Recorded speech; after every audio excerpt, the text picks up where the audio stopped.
अंजू अपने पति राजीव और बच्चों के साथ बहुत खुश थी। उनके दो बच्चे हैं, एक लड़की और एक लड़का।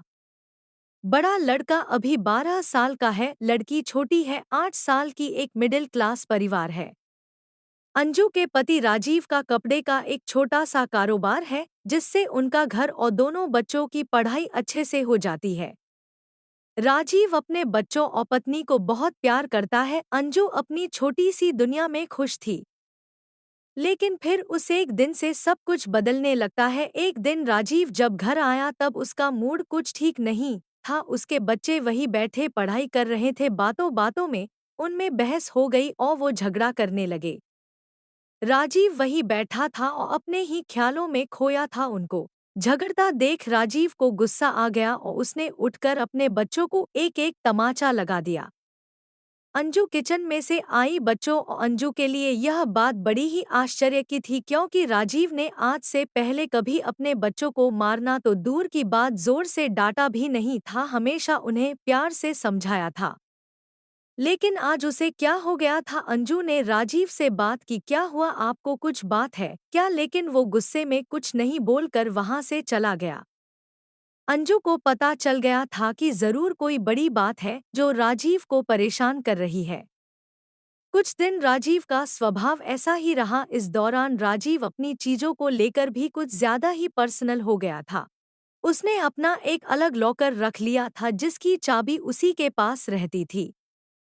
अंजू को यह पता था कि राजीव उसमें कुछ रखते हैं, लेकिन वो राजीव से इस बारे में बात नहीं कर रही थी। उसे लगा कि शायद वो इस बारे में पूछेगी तो कहीं वो बुरा नहीं मान जाए। ऐसे ही आजकल उनका मूड कुछ सही नहीं रहता है, इसलिए उसने इस बारे में बात ही नहीं निकाली। राजीव कुछ दिनों से अब अकेला रहने लगा था, ज्यादा बातें नहीं करता बच्चों से भी। अंजू को यह बात खटकने लगी। एक दिन जब राजीव अपने लॉकर में कुछ रख रहा था तब अंजू वहां आ गई। अंजू को देख उसने झट से सबसे पहले लॉकर को बंद किया। अंजू ने पूछा, क्या हुआ, ऐसा क्या है जो आप छिपा रहे हैं? क्या हो गया है? आपको कुछ बात है तो बताइए। राजीव ने कहा, कुछ नहीं, कुछ होगा तो मैं तुम्हें बताऊंगा। ऐसा कुछ है ही नहीं। अंजू को अब चिंता सताने लगी कि उसे अपने पति का बदला रूप साफ दिखाई दे रहा था। घर में शांति ना हो तो उसका असर सब पर पड़ता है।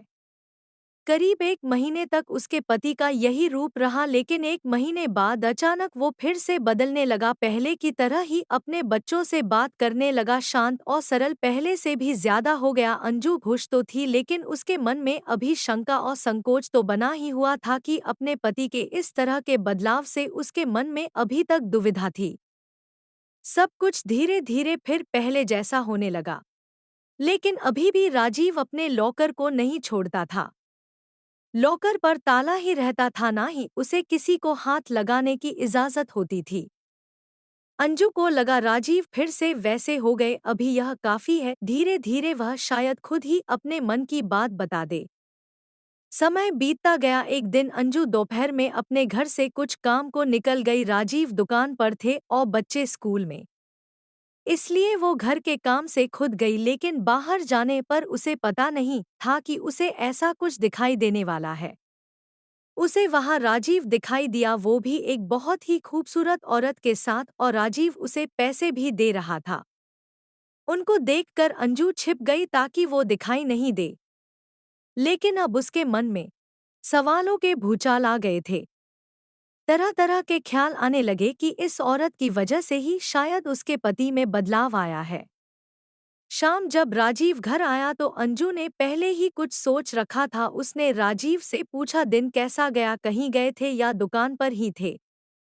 राजीव ने कहा, नहीं, दुकान पर ही था, कहाँ जाऊंगा। अंजू को पता था कि राजीव झूठ बोल रहा है, लेकिन क्यों, किस कारण से, यह उसे पता नहीं था।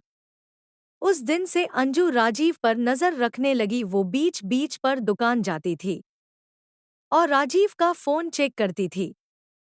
लेकिन अगले एक महीने तक उसे कुछ नहीं मिला। राजीव ना तो उस औरत से मिला, ना ही कुछ और। लेकिन फिर महीने की एक तारीख वो उससे फिर मिलते दिखाई दिया और उसे पैसे देता दिखा। अंजू को फिर समझ नहीं आया कि आखिर यह बात क्या है। कुछ महीनों तक उसे देखा कि और उसे पता चला कि राजीव हर महीने उस औरत को पैसे देता है। अंजू ने महीनों तक इस बात को देखा था। एक दिन जब राजीव अपने घर आया तो अंजू ने उसको पूछ ही लिया कि क्या बात है, आप कुछ छिपा रहे हैं क्या? राजीव ने कहा कि नहीं, फिर तुम वही बात लेकर बैठ गई। अंजू ने इस बार बोल ही दिया कि अगर कुछ छिपा नहीं रहे तो हर महीने उस औरत को पैसे क्यों देते हो? राजीव के मुंह का रंग बदल गया। वो तिलमिला गया और गुस्से से बोला, तो तुम मेरा पीछा कर रही हो, मुझ पर नजर रख रही हो। हर महीने मैं बहुत लोगों को पैसे देता हूँ, तुम क्या जानती हूँ दुकान के बारे में? अंजू ने कहा कि मैं जानती हूँ दुकान के बारे में, और यह भी जानती हूँ कि वो दुकान का काम नहीं था।